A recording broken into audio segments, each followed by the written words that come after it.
Welcome everyone! After covering the game between Ivanchuk and Ding Liren, I'm moving one world champion backwards and will show this game against Magnus Carlsen.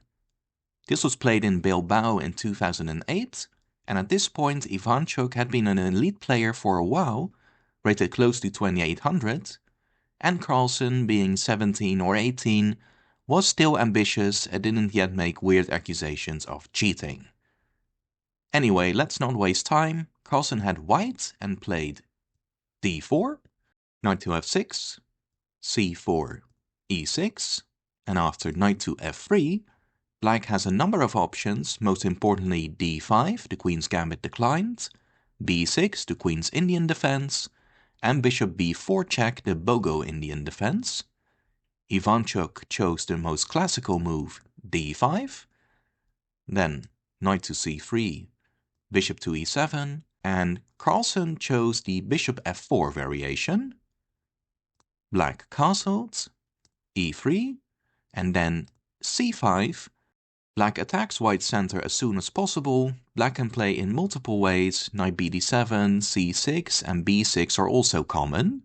White takes that pawn, which has a number of points. First, black has to spend another move with the bishop now, so black loses time. 2, it opens the d-file for white, so he may put a rook there. And 3, white may win additional time with a3 and b4, which would force the black bishop to move once again. The bishop recaptured. Queen to c2, intending either rook to d1 or long castles. Knight c6. a3, not allowing knight to b4. Queen to a5, activating the queen and making room for the rook on d8. And after long castles, we now have one of the more dynamic variations in the queen's gambit. Both sides will launch an attack on the other's king. Now white also threatens b2, b4, therefore Chucky played bishop to e7, and here Carlsen started his attack with h4. Another common way of playing is g4, and it can get quite sharp after, for example, pawn takes c4, bishop c4, e5, and now just ignoring the attack on the bishop, g5, making it even sharper. Going back, Carlsen's approach was less direct with h4. Rook to d8, as mentioned, the rook takes the place of the queen. Also, white needs to watch out for d5, d4. If, for example, knight to g5 was played, now with the knight leaving the defense of d4, d4 is strong now. If now knight from c to e4, and a trade, g6, stopping queen takes h7, e takes d4, here black can go e5, attacking the bishop and the d-pawn, and if bishop takes e5 is played, then there's f6 forking two pieces. White would have some big issues here. Anyway, instead of that, knight to d2 was played. a6, Ivanchuk plans his queenside attack, and here Carlsen played a bad move. He went bishop to e2. This prepares g2, g4, but it's just too slow.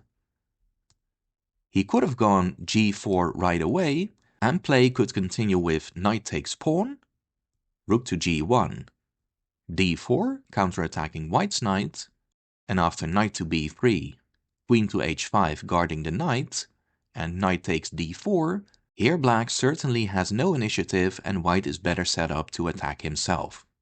That didn't happen. Carlsen played bishop to e2, and now Chucky sees the initiative with b5, also offering white a pawn now. Winning that pawn would be dangerous, however. After cb5 and ab5, bishop b5, black could go bishop to d7, and after, for example, h5, black has rook from d to c8, opposing the queen and the king, and bishop takes a3 is already a big threat now. Therefore, white didn't take that pawn, he went c takes d5, ed5 was played, g4, hoping to get his own attack, but white really has nothing going on. Chucky just completed development, maybe also planning to plant a rook on c8. Knight to b3 attacking the queen, queen to b6, g5, Knight to e4. Carlsen traded that, also traded a pair of rooks, but here black took back with the knight. Now rook to c8 is a big threat, therefore king to b1. Rook c8 anyway, queen to d1. Knight to c6, returning to the game and maybe supporting a5 and b4 ideas. h5, continuing with this slow motion attack, but now a5, and we'll see that Ivanchuk's attack is quicker. g6 was played, but it's too late. h6 also wouldn't be good enough. Black could continue with a4, and after knight to d4, rook to d8. Now the b5 pawn is indirectly defended, and black will go b4 next. If, let's say, pawn takes g7, b4, and a b4, there is actually a3, and if white takes that, then knight takes d4, e d4, and bishop takes b4 is winning, which is no surprise. With the queen facing the white king, there will be a deadly check next. Anyway, he went for the other pawn, g6, but now the black pawns just rolled forward. a4, knight to d2, b4, Carlsen took on f7, which isn't dangerous. Then came knight to c4, queen b7, still facing the white king. Queen takes a4, but time is really running out after ba3, knight a3, bishop a3, and queen takes a3. And here Chucky played knight to b4. Now there's a big threat, bishop a2 check, and after king to a1, black forks king and queen with knight c2 check. Therefore b3, knight to d3. Now rook to a8 and queen takes pawn would be deadly. White gets rid of one attacker, but after e takes d3, rook to c8 and d2, here Carlsen had seen enough and resigned the game. If he moves the rook, for example rook to g1, then after bishop takes b3, black threatens with promotion and a fatal discovered check.